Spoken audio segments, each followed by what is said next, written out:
पूरी ताकत लगा रखी थी दिल्ली पुलिस ने, दिल्ली की सरकार ने, केंद्र की सरकार ने कि एफआईआर ही नहीं होनी चाहिए। पहले तो एफआईआर हो गई तो ये ताकत लगाई जा रही थी, हर तरीके से पुलिस के ऊपर दबाव बनाया जा रहा था कि चार्जशीट फाइल नहीं होनी चाहिए। तो क्या हम एक और पायल तड़वी, क्या हम एक और रोहित वेमुला, क्या एक और चंद्रशेखर बनने का इंतजार कर रहे हैं हम? अगर अब भी समाज नहीं जागेगा इस केस के बाद, जिसमें ये साफ साबित हो चुकी है बात, दिल्ली पुलिस जो कि पूरी तरीके से मदद कर रही है अपराधियों की। तो कॉलेज के पूरे रिकॉर्ड में जितने बच्चे हैं वो 35 के 35 बच्चों का नाम ही नहीं है कहीं। वो जो सिग्नेचर्स फोर्ज हैं वो 35 बच्चे पूरे कॉलेज के अंदर ही नहीं।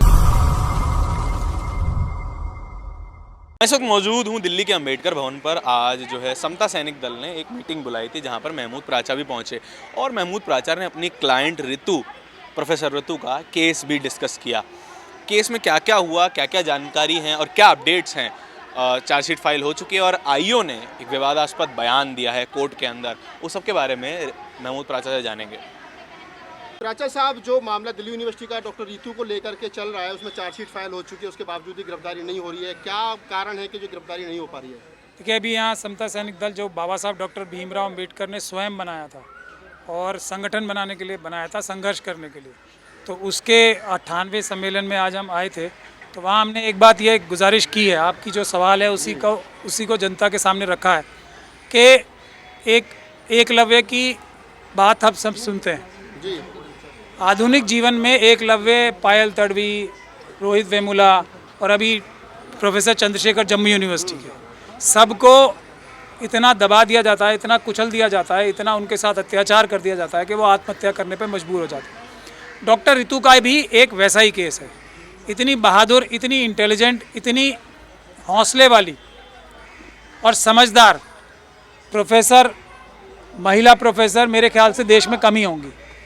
अब उसको टारगेट इसलिए किया जा रहा है कि वो, उसकी कमीज़ इन सब की कमीज़ों से सफ़ेद क्यों है। अगर कॉमन पार्लेंस में बताया जाए कि ये हमसे ज़्यादा समझदार, इंटेलिजेंट और हर तरीके से बेहतर क्यों है और लगती क्यों है, इस वजह से 35 बच्चों के सिग्नेचर दौलत राम कॉलेज की प्रिंसिपल ने फोर्ज करके और उसका इस्तेमाल करके, उसमें रजिस्ट्रार दिल्ली यूनिवर्सिटी का भी हाथ है और इसके अलावा भी बड़े बड़े अधिकारियों का दिल्ली यूनिवर्सिटी का हाथ है। वजह सिर्फ एक कि एकलव्य का, यानी कि डॉक्टर ऋतु का अंगूठा किस तरह काटा जाए ताकि वो ऐसा ना लगे कि ये सबसे अच्छी क्यों है।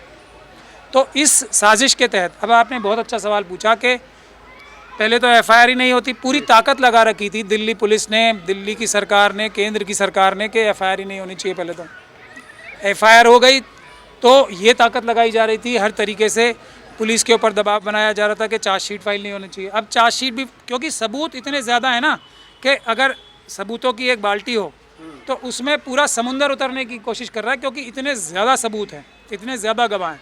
फिर भी उसकी चोरी कर करके सबूतों की भी मजबूरी में चार्जशीट भी फाइल करनी पड़ी।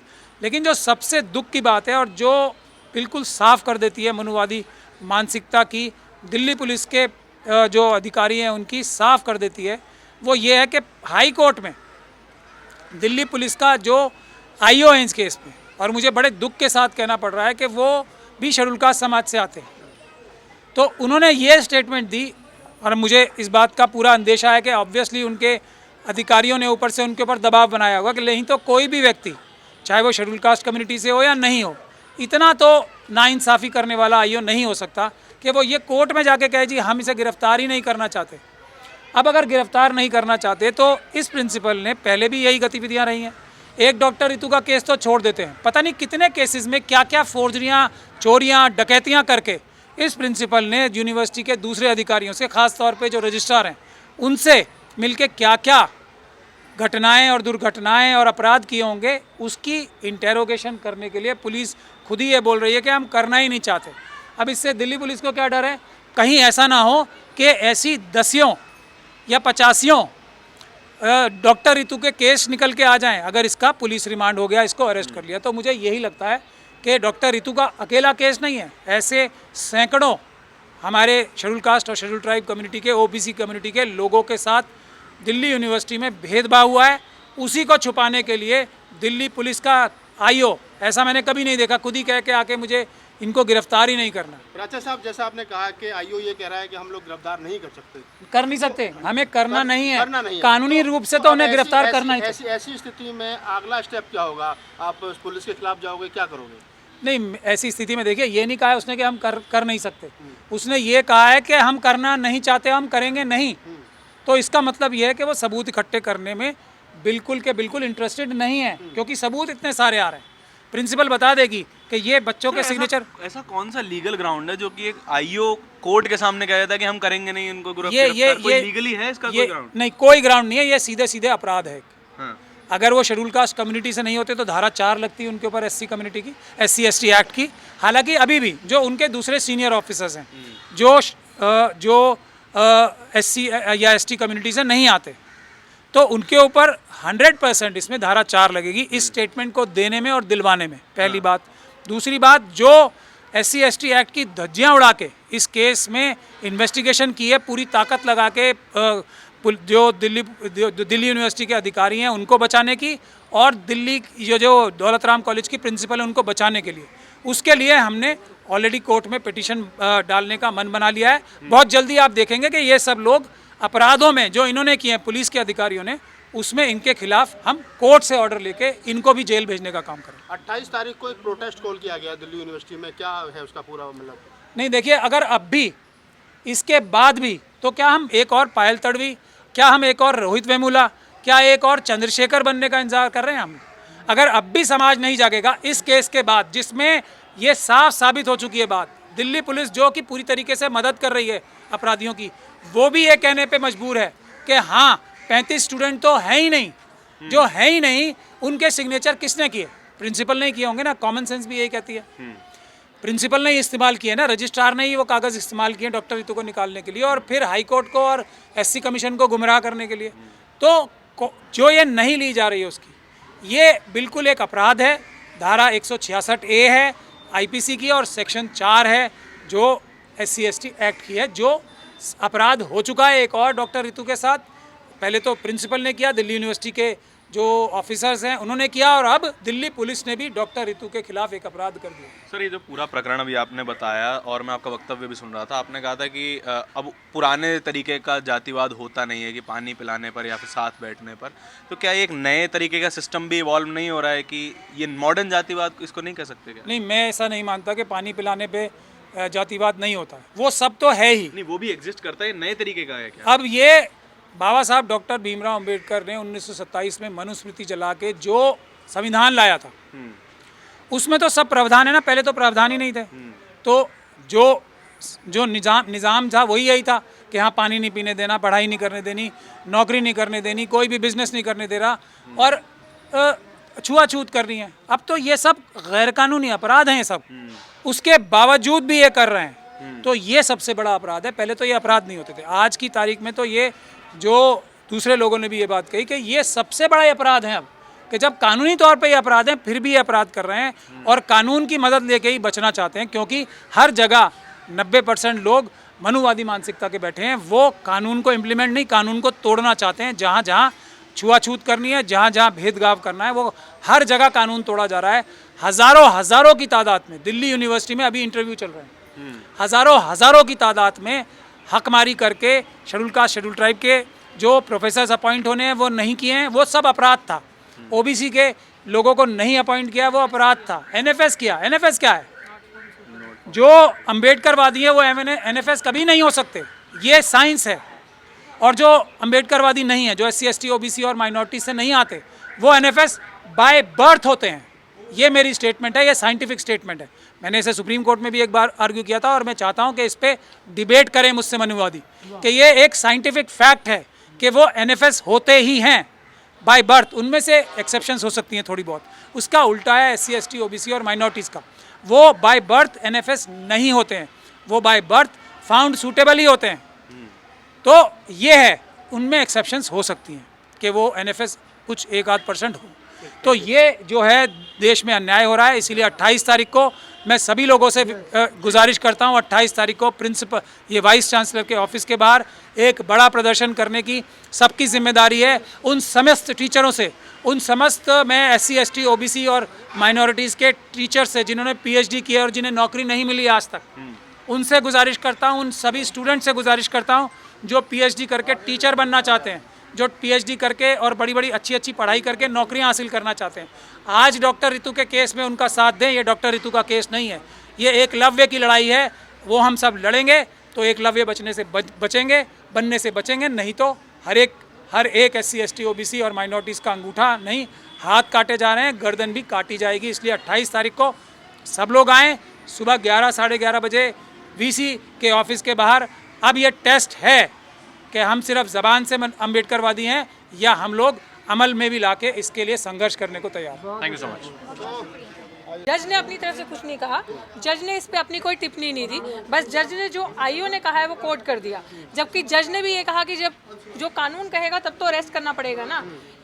मेरे लिए बहुत बड़ी धक्के की और शर्म की बात ये थी कि IO जो है, एक तो वो हमारी ही जाति से आते हैं, बिल्कुल सेम कम्युनिटी से हैं, और दूसरा सबसे बड़ा धक्का ये लगता है कि आप IO हैं तो आपको मेरे केस में रहना है, मेरे पक्ष में बोलना है, क्योंकि आप मेरे केस की जांच पड़ताल कर रहे हैं। IO ACP रैंक का होता है SC ST केस में, और वो IO कोर्ट के अंदर इतनी बड़ी स्टेटमेंट देके आते हैं। और उन्होंने बहुत बारी मुझे पहले भी बोला था, जब मैंने उनसे पूछती थी कि सर अब तो ये पेपर्स पे आ चुका है, क्योंकि जब इन्वेस्टिगेशन होती है तो इन्वेस्टिगेशन में पुलिस जो है वो कॉलेज को मौका टाइम देती है कि ये जो आपने झूठ बोला है, ये जो हमारा आरोप है उसको सिद्ध साबित करें, अगर नहीं करें तो बताओ।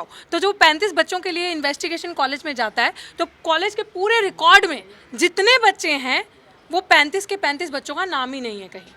वो जो सिग्नेचर्स फोर्ज हैं वो 35 बच्चे पूरे कॉलेज के अंदर ही नहीं, 35 बच्चे पूरे कॉलेज में ही नहीं है। वो सिग्नेचर भी फोर्ज हैं, वो 35 बच्चों के नाम भी फोर्ज हैं। तो मैंने उनसे कहा कि सर आप कैसे पता कराएंगे कि 35 बच्चे किसी के हैं, जब तक आप उन्हें हिरासत में नहीं लेंगे। ऑब्वियसली ऐसे तो वो भागेंगी, ऐसे तो वो मैनिपुलेट करेंगी। जैसे उन पे एक नहीं, उन पे 2 FIR है। मैं एक और चीज़ आपको बता दूँ, उन पे मेरे गवाहों को थ्रेट करने का भी, मेरे गवाह जो थे, जो चश्मदीद गवाह थे इस केस के, उनको थ्रेट किया गया। मेरे गवाहों को इन्फ्लुएंस करने की कोशिश करी गई, उन पे वो भी FIR है। तो मैंने जब उनसे ये कहा कि IO साहब इतना बड़ा आरोप है, आप गिरफ्तार करें, तो उन्होंने ये कहा कि मुझे नौकरी भी करनी है, मुझे रिटायर भी होना है, मेरे भी बच्चे हैं, मुझ पर प्रेशर है। तो मैंने मतलब आप सोचिए कि ऑब्वियसली जो ऊपर समाज में बैठे हैं, ये जाति कभी नहीं जाती, हमारे लोग जो हैं वो डर जाते हैं या मानसिक गुलामी करने की आदत पड़ जाती है, सच का साथ नहीं देना। जिस तरीके से सर ने कहा कि पता नहीं ऐसी कितनी डॉक्टर रितु होंगी, ये तो मैं हूँ जिसने हिम्मत रखी है। यकीन मानिए मेरी भी बहुत बड़ी मेंटल कैपेसिटी ख़त्म होने की कतार पे आ गई थी। मैंने भी एक बारी हिम्मत हार दी थी। ऐसा नहीं है कि मैं अपने साथ कुछ गलत करूंगी, मैं बहुत बोल्ड हूँ।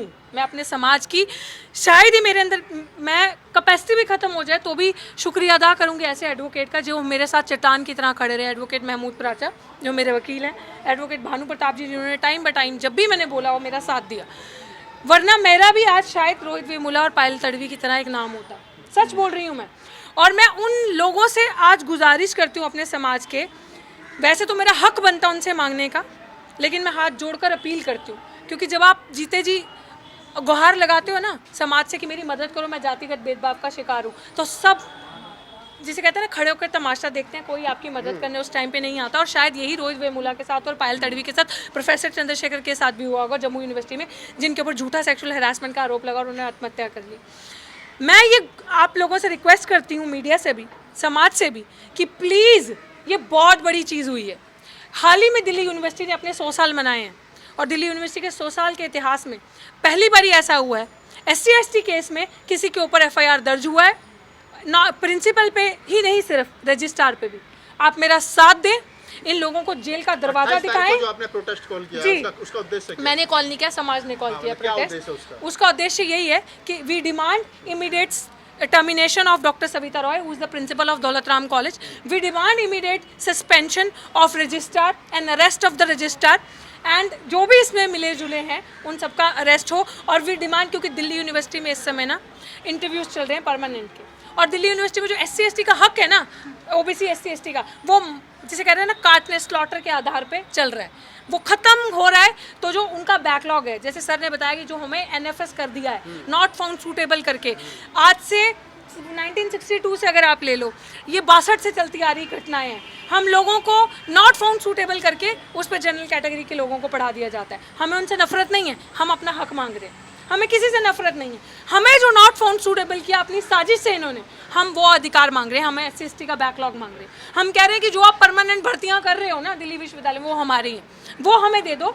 हमारे लोगों को हमारा जो बैकलॉग है वो दे दो, बस हमारी लड़ाई वहाँ खत्म है। क्योंकि एक सेकेंड, वो जो अधिकार हम मांग रहे हैं वो कोई नाजायज़ नहीं है मांग। वो मांग वो है कि आप माने कि अगर हमें बैकलॉग मिलेगा जो SC/ST को गाँव देहात से ढूंढ के लाना पड़ेगा, दिल्ली यूनिवर्सिटी में आके पढ़ाओ, आके असिस्टेंट प्रोफेसर के पद पे बैठो। हम गलत तो नहीं मांग रहे ना, हम सिर्फ अपना अधिकार मांग रहे हैं। जी, इतने लंबे समय से प्रोफेसर माफ़ कीजिएगा, डायरेक्टर एंड वाइस चांसलर को इतना सपोर्ट रहा है सिस्टम का। जी, 28 तारीख के प्रदर्शन के बाद भी अगर गिरफ्तारी जैसी कोई चीज़ नहीं होती है तो क्या वो ये प्रदर्शन 28 कंटिन्यू तारीख, करेगा? एग्जैक्टली ये कंटिन्यूअस प्रदर्शन है जो मेरे सुनने में आया अभी तो, अगर ऐसा ही होगा। ये 28 तारीख को स्टार्ट हो रहा है और ये तब तक चलेगा जब तक ये अंजाम तक नहीं पहुंचेगा। बिल्कुल, और हमें उम्मीद है पूरे बहुजन परिवार इसमें साथ देगा, मीडिया हमारा साथ देगा। बहुजन मीडिया ही जो है वो असली मीडिया है और हमें आप ही सबसे उम्मीद है सोशल मीडिया से कि आप हमारी आवाज़ को वहाँ पे मुखर रूप तक पहुँचाएंगे। और जिस तरीके से SC/ST एक्ट डिल्यूट होने से हमने 2018 को बचाया था, 2019 में रोस्टर के अध्यादेश आया था, 13 पॉइंट रोस्टर वापस गया था और 200 पॉइंट रोस्टर आया था। इस तरीके से जिस तरीके से किसान आंदोलन भी वापस गया, इस तरीके से मुझे उम्मीद है कि ये लोग भी अंजाम तक जाएंगे, क्योंकि ये पहली ऐसी लड़ाई है, पहला ऐसा केस है जिसमें चार्जशीट फाइल हो चुकी है। उम्मीद है कि बहुजन परिवार हमेशा हमें सिर्फ प्रोटेस्ट का ही सहारा लेना पड़ता रहेगा? जी बिल्कुल, हमारा संघर्ष अंतिम रास्ता यही है, अंतिम रास्ता यही है, सड़क। लोहिया जी ने कहा था जब संसद इस तरह तरीके से आवारा हो जाए, जो 131 हमारे MP MLA हैं अपना दायित्व भूल चुके हैं, अपना जो उनका वास्तविक जो उनका फर्ज है हमारी आवाज़ उठाना, हमारा रिप्रेजेंटेशन लेके वहाँ बैठे हैं, if they forgotten the fact, वो अपनी जिम्मेदारी भूल चुके हैं, तो ये हमारी जिम्मेदारी बनती है सड़कों को सुनसान नहीं रहने देना। तो दिस इज़ आवर रिस्पॉन्सिबिलिटी। और आप माने 20% काम आपका कोर्ट से होगा, 80% काम आपका सड़कों से ही होगा। और सड़कें किसके लिए हैं? सिर्फ हमारे लिए, SC/ST OBC मिनॉरिटीज़ के लिए। सोशल जस्टिस की लड़ाई किसके लिए है? जस्टिस हमारे लिए। तो हमारे लिए सड़कें ही हैं, आंदोलन ही, यही हमारे लिए एकमात्र रास्ता है, बाकी सब खत्म है हमारे लिए। Thank you so much. Professor Ritu और महमूद प्राचार्य जी को आपने सुना, इन सब के जो केस है और जो केस की बारीकियाँ हैं उन सब उन्होंने बताई। और ये देखिए, ये मॉडर्न जातिवाद आपको दिखाई देता है कॉलेज यूनिवर्सिटी में, अदालतों में, जब आपके कोई व्यक्ति, कोई आपके रिप्रेजेंटेटिव उन जगहों तक नहीं पहुंच पाते हैं। अब देखिए, जहां पर आपका प्रतिनिधित्व नहीं होगा वहां पर आपकी बात कैसे हो सकती है? सबसे ज़रूरी बात यह है, प्रतिनिधित्व की ही लड़ाई है। जिसकी फटी ना बिवाई वो क्या जाने पीर पर आई। अगर मैं किसी पीड़ा से गुजरा नहीं हूँ तो मैं सामने वाले की वो पीड़ा समझ कैसे सकता हूँ? पूरी बातचीत के बारे में आपके जो भी विचार हो कमेंट सेक्शन में ज़रूर बताएं। कैमरे के पीछे मेरे साथी आशीष के साथ नेशनल दस्तक के लिए धारण की रिपोर्ट। धन्यवाद।